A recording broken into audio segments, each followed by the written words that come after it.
वन्दे वाञ्छितलाभाय चन्द्रार्धकृतशेखरां वृषारूढां शूलधरां शैलपुत्री यशस्विनी पूर्णेन्दुनिभां गौरीमूलाधारस्थितां प्रथमदुर्गा त्रिनेत्रा पटाम्बरपरिधानां रत्नकिरीटां नानालङ्कारभूषिता प्रफुल्लवदनां पल्लवाधरां कान्तकपोलां तुङ्गकुचां कमनीयाल्लावण्यां स्मेरमुखी क्षीणमद्यान्नितम्बनी प्रथम दुर्गा त्वहि भवसागरतारणी धन ऐश्वर्यदायिनी शैलपुत्री प्रणमाभ्यहम् त्रिलोकजननीं त्वं हि परमानन्दप्रदीयनां सौभाग्यारोग्यदायिनी शैलपुत्री प्रणमाभ्यहम् चराचरेश्वरी त्वं हि महामोहविनाशिन भुक्तिमुक्तिदायिनी शैलपुत्री प्रणमाभ्यहम् चराचरेश्वरी त्वं हि महामोहविनाशिन भुक्तिमुक्तिदायिनी शैलपुत्री प्रणमाभ्यहम् वन्दे वाञ्छितलाभाय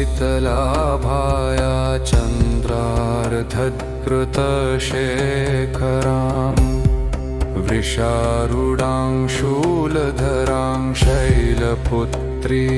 यशस्विनी पूर्णेन्दुनिभां गौरीमूलाधारस्थितां प्रतप्रदुर्गा त्रिनेत्रा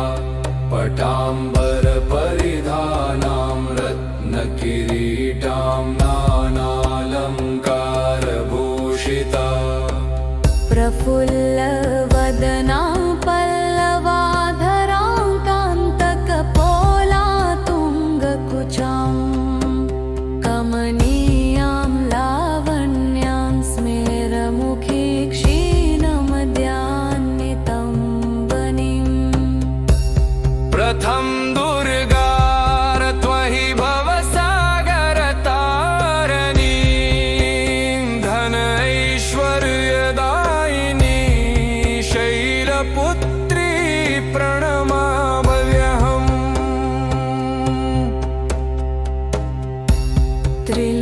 त्रिलोकजननीं त्वं हि परमानन्दप्रदीयनां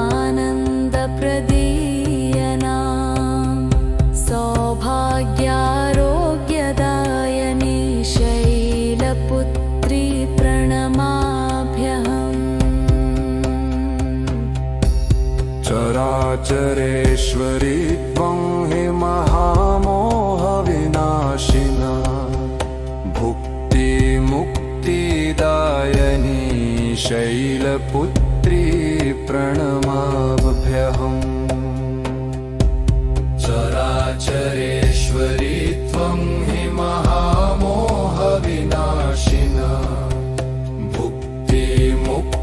भुक्तिमुक्तिदायिनी शैलपुत्री प्रणमाभ्यहम् वन्दे वाञ्छितलाभाय चन्द्रार्धकृतशेखरां वृषारूढां शूलधरां शैलपुत्री यशस्विनी पूर्णेन्दुनिभां गौरीमूलाधारस्थितां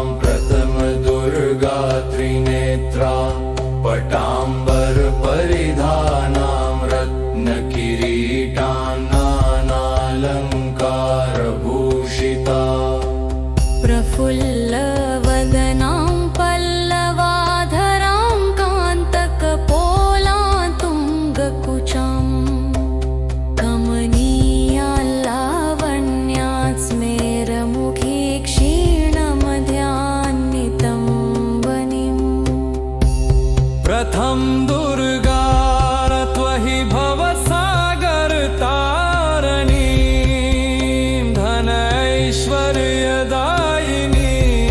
शैलपुत्री प्रणमाभ्यहम्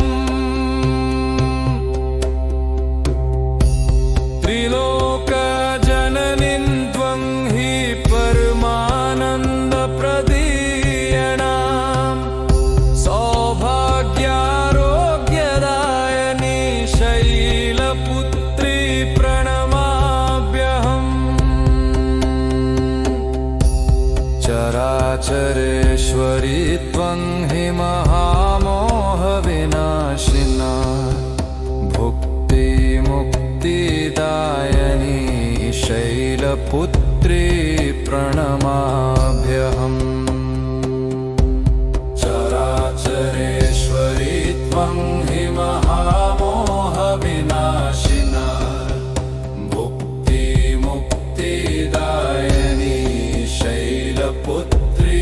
प्रणमाभ्यहम्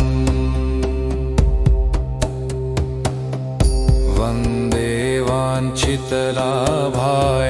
चन्द्रार्धकृतशेखरां वृषारूढां शूलधरां शैलपुत्री यशस्विनी पूर्णेन्दुनिभां गौरी मूलाधारस्थितां प्रत्नदुर्गा त्रिनेत्रा पटाम्बरपरिधानां रत्नकिरीटान्नानालङ्कारभूषिता प्रफुल्लवदनां पल्लवाधरां कान्तकपोलातुङ्गकुचां कमनीयां लावण्यां स्मेरमुखी क्षीणमध्यान्नितं वनीम् प्रथम दुर्गार त्वहि भवसागरतारिणी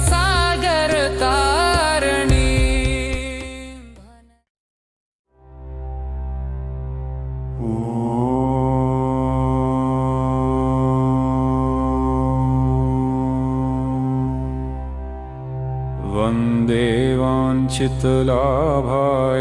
चन्द्रार्धकृतशेखरां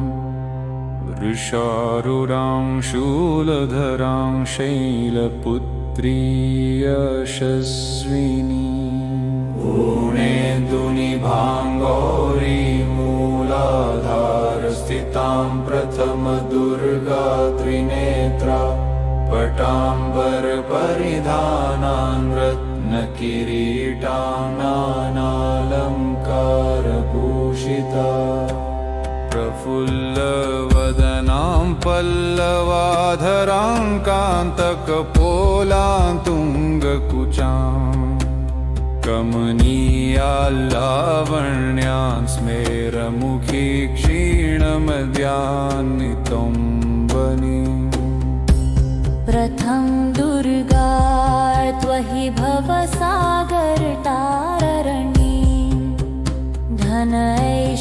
धनैश्वर्यदायिनी शैलपुत्री प्रणमाभ्यहम् त्रिलोकजननीं त्वं हि परमानन्दप्रदीयणां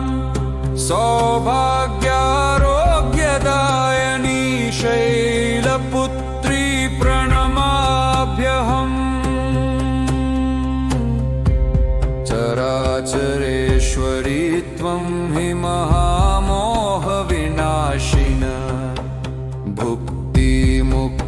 भुक्तिमुक्तिदायिनी शैलपुत्री प्रणमाभ्यहम् चराचरेश्वरी त्वं हि महामोहविनाशिना भुक्तिमुक्तिदायिनी शैलपुत्री प्रणमाभ्यहम् वन्दे वाञ्छितलाभाया चन्द्रार्धकृतशेखरां वृषारूढां शूलधरां शैलपुत्री यशस्विनी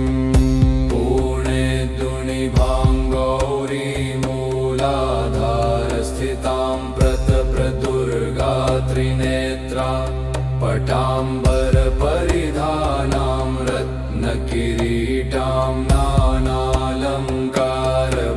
भूषिता प्रफुल्लवदनां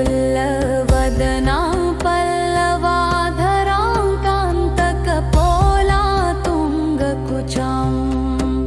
कमनीयां लावण्यां स्मेरमुखी क्षीणमद्यान्वितं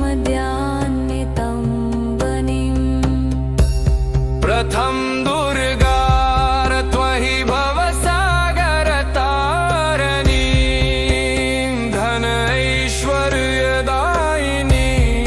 शैलपुत्री प्रणमाम्यहम्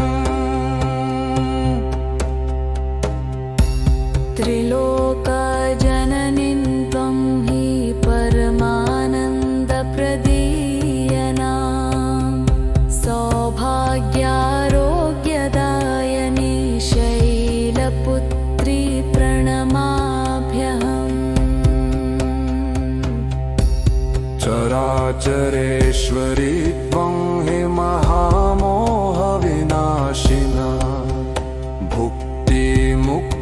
भुक्तिमुक्तिदायिनी शैलपुत्री प्रणमाम्यहम् चराचरेश्वरी त्वं हि महामोहविनाशिना भुक्तिमुक्तिदायिनी शैलपुत्री प्रणमाम्यहम् वन्दे वाञ्छितलाभाया चन्द्रार्धकृतशेखरां वृषारूढां शूलधरां शैलपुत्री यशस्विनी पूर्णेन्दुनिभाङ्गौरी मूलाधारस्थितां प्रथमदुर्गा त्रिनेत्रा पटाम्बरपरिधानां रत्नकिरीटां नानालङ्कारभूषिता प्रफुल्लवदनां पल्लवाधरां कान्तकपोलातुङ्गकुचां कमनीयां लावण्यां स्मेरमुखी क्षीणमध्यान्वितं वनिम् प्रथम दुर्गार त्वहि भवसागरतारिणी धन ऐश्वर्यदायिनी शैलपुत्री प्रणमाम्यहम्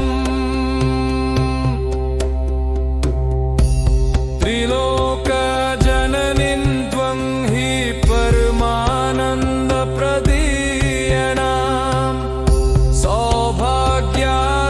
सौभाग्यारोग्यदायिनी शैलपुत्री प्रणमाम्यहम् चराचरेश्वरी त्वं हि महामोहविनाशिना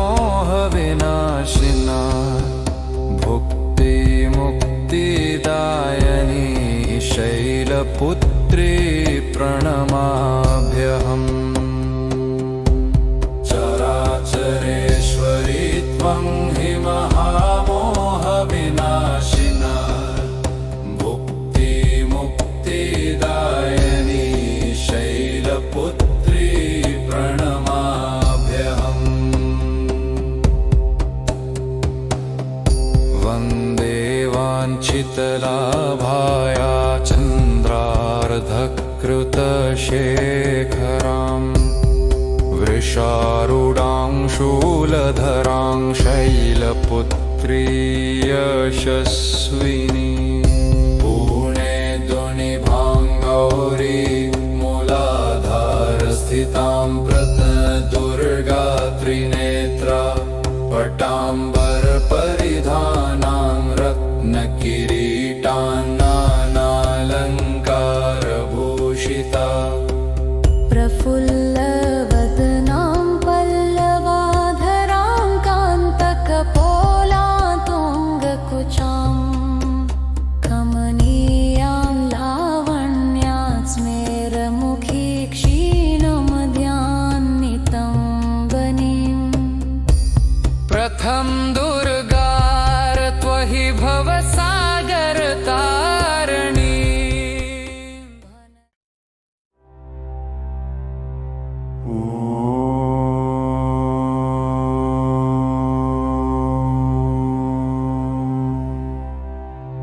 वन्दे वाञ्छितलाभाय चन्द्रार्धकृतशेखरां वृषारूढां शूलधरां शैलपुत्री यशस्विनी पूर्णेन्दुनिभाङ्गौरी मूलाधारस्थितां प्रथमदुर्गा त्रिनेत्रा पटाम्बरपरिधानान् रत्नकिरीटां नानालङ्कारभूषिता प्रफुल्लवदनां पल्लवाधरां कान्तकपोलां तुङ्गकुचां कमनीयाल्लावण्यां स्मेरमुखी क्षीणमद्यान्नितम्बनी प्रथम दुर्गा त्वहि भवसागरतारणी धन ऐश्वर्यदायिनी शैलपुत्री प्रणमाभ्यहम् त्रिलोकजननीं त्वं हि परमानन्दप्रदीयनां सौभाग्यारोग्यदायिनी शैलपुत्री प्रणमाभ्यहम् चराचरेश्वरी त्वं हि महामोहविनाशिन भुक्तिमुक्तिदायिनी शैलपुत्री प्रणमाभ्यहम् चराचरेश्वरी त्वं हि महामोहविनाशिन भुक्तिमुक्तिदायिनी शैलपुत्री प्रणमाभ्यहम् वन्दे वाञ्छितलाभाय चन्द्रार्धकृतशेखरां वृषारूढां शूलधरां शैलपुत्री यशस्विनी पूर्णेन्दुनिभाङ्गौरी मूलाधारस्थितां प्रतप्रदुर्गा त्रिनेत्रा पटाम्बरपरिधानां रत्नकिरीटां नानालङ्कारभूषिता प्रफुल्लवदनां पल्लवाधरां कान्तकपोलां तुङ्गकुचां कमनीयां लावण्यां स्मेरमुखी क्षीणमद्यान्नितम्बनीम् प्रथम दुर्गा त्वहि भवसागरतारणी धन ऐश्वर्यदायिनी शैलपुत्री प्रणमाभ्यहम्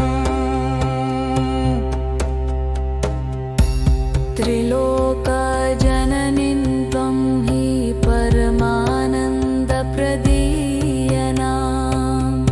सौभाग्यारोग्यदायिनी शैलपुत्री प्रणमाभ्यहम् चराचरेश्वरी त्वं हि महामोहविनाशिना भुक्तिमुक्तिदायिनी शैलपुत्री प्रणमाभ्यहम् चराचरेश्वरी त्वं हि महामोहविनाशिना भुक्तिमुक्तिदायिनी शैलपुत्री प्रणमाभ्यहम् वन्दे वाञ्छितलाभाय चन्द्रार्धकृतशेखरां वृषारूढां शूलधरां शैलपुत्री यशस्विनी पूर्णेन्दुनिभाङ्गौरी मूलाधारस्थितां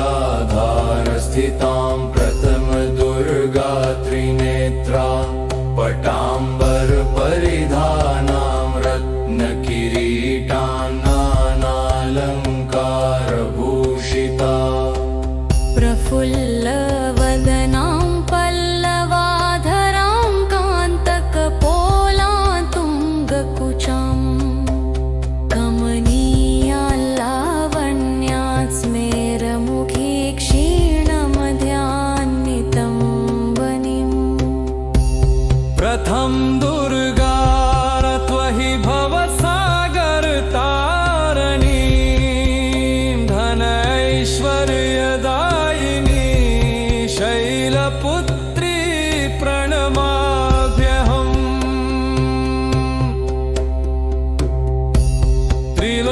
त्रिलोकजननीं त्वं हि परमानन्दप्रदीयणाम् सौभाग्यारोग्यदायिनी शैलपुत्री प्रणमाभ्यहम् चराचरेश्वरी त्वं हि महामोहविनाशिना